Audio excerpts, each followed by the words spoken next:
Mendengar ceramah, apa kata mereka?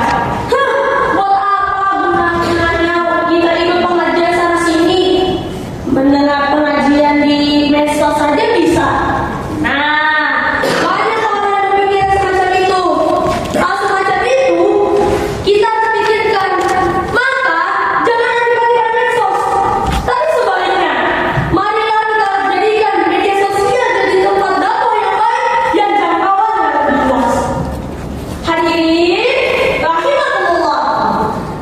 Jadi kesimpulannya adalah marilah kita jadi menggunakan media sosial dengan adab yang baik, sopan, santun, dan menggunakan etika saat berinteraksi. Mengapa? Karena dari perbuatan, lisan dan sebagainya akan dipertanggungjawabkan juga di hadapan Allah Subhanahu wa taala. Demikian yang bisa saya